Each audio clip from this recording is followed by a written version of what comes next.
নমস্কার বন্ধুরা, তাহলে আরও একটা নতুন ভিডিওতে আপনাদের স্বাগত জানাই। আজকের ভিডিওটা মূলত হাওড়া শহরের যে বিখ্যাত সরস্বতী পূজা সেটাকে নিয়ে। পুরো ভিডিওটা আপনারা অবশ্যই দেখবেন, ভালো লাগলে অবশ্যই একটা লাইক কমেন্ট করে দেবেন। আর যারা ভিডিওটা প্রথমবারের জন্য দেখছেন তাদের অনুরোধ করব আপনারা চ্যানেলটাকে সাবস্ক্রাইব করে বেল বাটনটাকে প্রেস করে রাখুন, যাতে সবার আগে এই চ্যানেলের ভিডিওগুলো দেখতে পান। চলুন তাহলে আপনাদের প্রথমেই নিয়ে যাই সকাল সকাল আগে আমাদের বাড়ির পাশে যে পুজোটা হয় সেটা একবার দেখে নিই। গতবার আপনারা নিশ্চয়ই দেখেছেন। এই পুজোটা আপনাদের কয়েকজনের ব্যক্তিগত উদ্যোগেই হয়, কিন্তু প্রতি বছর কিন্তু খুব সুন্দর এবং দারুণ পূজা তারা কিন্তু উপহার দেয়। এবারের বাড়ির পুজোর মতন হলেও ছোট্ট করে একটা থিমের ব্যবস্থাও কিন্তু করা হয়েছে। তবে আমরা যেই গলিটাতে থাকি এই পুজোটা ছাড়াও কিন্তু আরও দুটো পুজো এখানে হয়।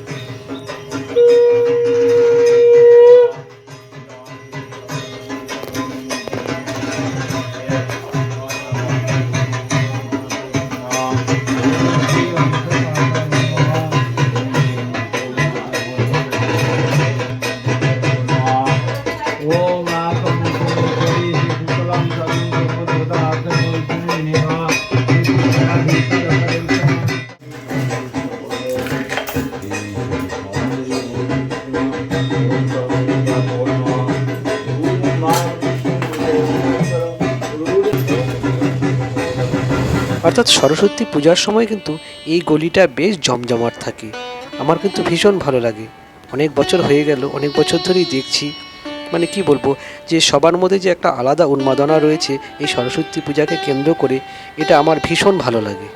এবছর যখন সরস্বতী পূজা শুরু হয় তখন আমি ছিলাম আলিপুরদুয়ারে। আর সরস্বতী পূজার দ্বিতীয় এবং তৃতীয় দিন থেকে কিন্তু আমি আবার দক্ষিণবঙ্গে চলে এসেছি।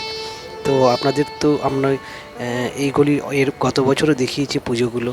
তো চলুন তাহলে এবার আমরা একটু পরে বেরিয়ে যাব যে বিভিন্ন দাসনগরে যে বিভিন্ন সেরা সেরা পূজা তৈরি মানে আপনাদের জন্য উপহার দিয়েছে সেগুলো পরিক্রমা করতে।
হাওড়ার সরস্বতী পূজা কভার করতে গিয়ে আমরা প্রথমেই চলে এলাম হাওড়া কদমতলা স্থিত ব্যাটরা পাবলিক লাইব্রেরিতে।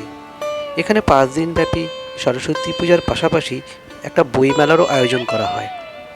আর এটা প্রতি বছরই চলে। আর সেই জন্য ঠাকুর দেখা এবং বইমেলার বিভিন্ন রকমের বই দেখতে পাওয়ার সুযোগ এবং পছন্দসই বই কিনতে পাওয়া, এটা একটা আলাদা পাওনা থাকে আর কি।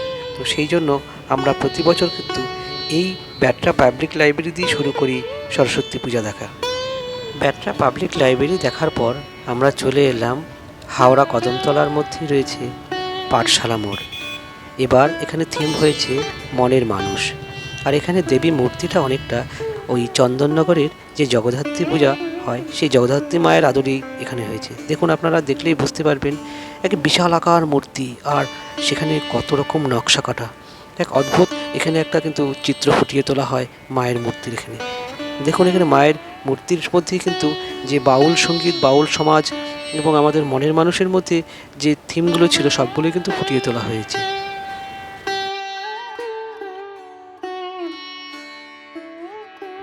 ব্যাটরা পাবলিক লাইব্রেরি ও পাঠশালা মোড়ের ঠাকুর দেখার পর আমরা চলে এসেছি স্বামীজি স্পোর্টিং ক্লাবের এখানে।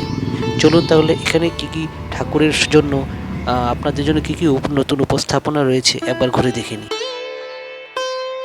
আর দেখুন, চলার পথেই পথের একধারে আমাদের ছোটবেলার পছন্দের ললিপপ আর আইসক্রিমগুলো কেমন দাঁড়িয়ে আছে। মনে হচ্ছে যে এখানে কোনো চিলড্রেন্স পার্ক তৈরি হবে, তারই মনে হয় এখানের প্রস্তুতি। আর এখন আমরা চলে এসেছি স্বামীজি স্পোর্টিং ক্লাবের পুজোর কাছে। পুজো মণ্ডপটা থিম পুজো না হলেও এখানের প্রতিমা ভীষণ সুন্দর লেগেছে আমার।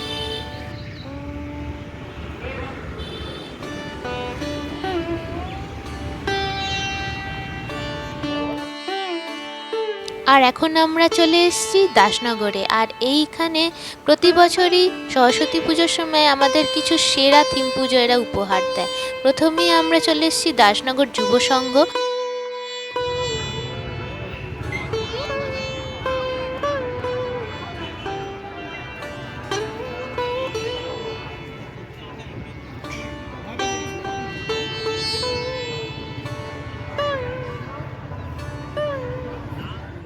এবারে এদের থিম করেছে ভারতবর্ষের আন্দামান নিকোবরের যে জারোয়া সমাজ রয়েছে তাদের জীবনযাত্রা। চলুন তাহলে আমরা প্রথমে মণ্ডপের ভেতরে গিয়ে এদের জীবনযাত্রা কী কী তথ্যচিত্র বা কী কী ব্যবস্থা রয়েছে আমরা দেখে নিই।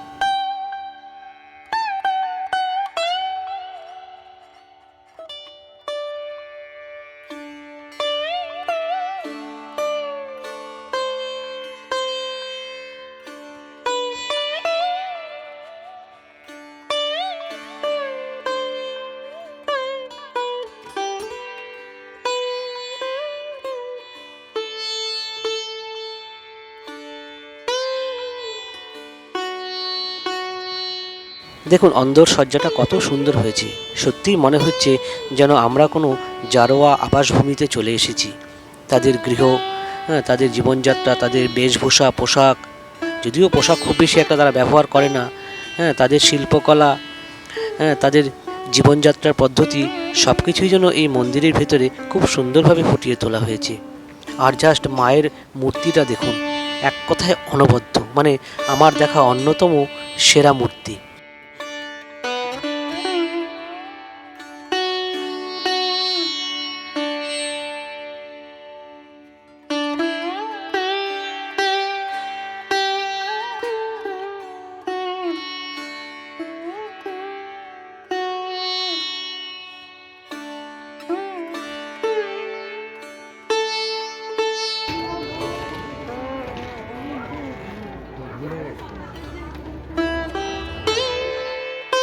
এখানে পূজা মণ্ডপের সাথে আরও এক খুব সুন্দর ছোটদের জন্য উপহার থাকে, এক সুদৃশ্য মেলার আয়োজন করা হয়, যেখানে ছোট থেকে বড় সকলেই এখানে যথেষ্ট পরিমাণে ভিড় করেন। আমরা দিনের বেলা এসেছি জন্য অনেকটাই বেশ ফাঁকা ফাঁকা লাগছে। আমরা এবার চলে এসেছি দাসনগর এভারগ্রিন ফ্রেন্ডস ক্লাবের পুজো দেখতে। এখানকার থিম প্রত্যেক বছর দর্শকদের ভীষণভাবে নজর কাড়ে। তো চলুন এবার ড্রাগন এবং আমাদের তিব্বতীয় যে বুদ্ধিস্ট রয়েছে তাদের উপর বেস করে একটা খুব সুন্দর তারা থিম বানিয়েছে। চলুন আমরা একদম কাছে থেকে একবার দেখে নিই। রাতের বেলা যদিও এক অভাবনীয় সৌন্দর্য লক্ষ্য করা যায়, তো দিনের বেলা যতটুকু সূর্যের আলোর মাধ্যমে এটা দেখা যাচ্ছে, দেখেই আমরা বুঝতে পারছি যে রাত্রির উজ্জ্বলতাটা ঠিক কতটা হয়।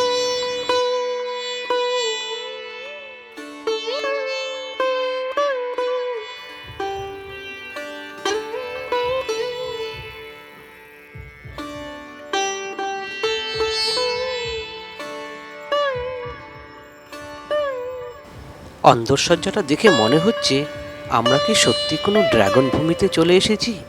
চারিদিকে ড্রাগনের ছড়াছড়ি, এক অদ্ভুত সৌন্দর্য, অদ্ভুত থিম ভাবনা।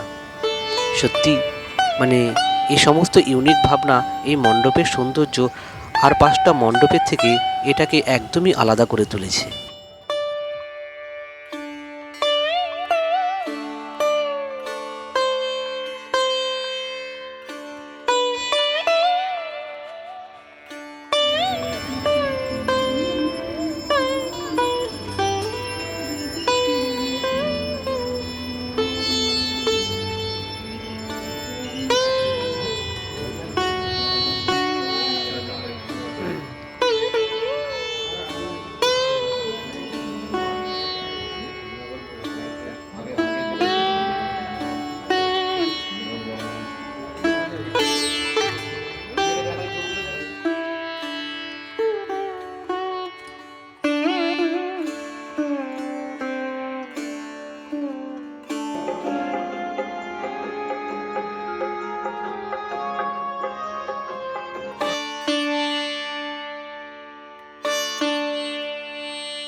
হাওড়া দাসনগরে সরস্বতী পূজা যে কটা ক্লাবের জন্য এত বড় সুনাম অর্জন করতে পেরেছে তাদের মধ্যে অন্যতম হলো এই জাগরণী।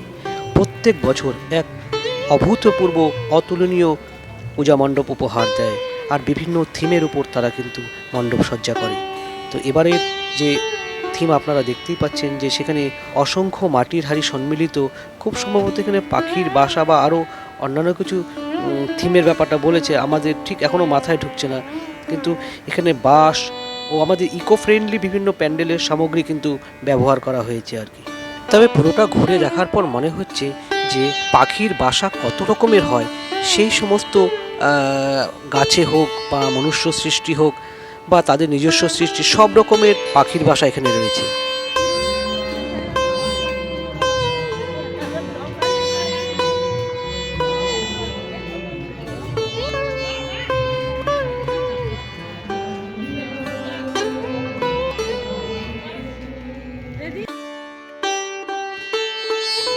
এই থিমেরই অঙ্গ হিসাবে এখানে বানানো হয়েছে প্রতীক রূপে খাঁচায় বদ্ধ পাখি, অর্থাৎ খাঁচায় বদ্ধ রয়েছে, কিন্তু দেখুন প্রত্যেকটা খাঁচারই কিন্তু গেট খুলে দেওয়া আছে।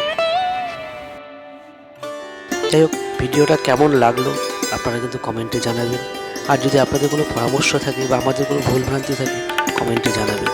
তো খুব শীঘ্রই নিয়ে আসি আরও কোনো এক নতুন জায়গা নিয়ে। আপনারা ততক্ষণ ভালো থাকবেন, সুস্থ থাকবেন, আর খুব শীঘ্রই দেখা হচ্ছে।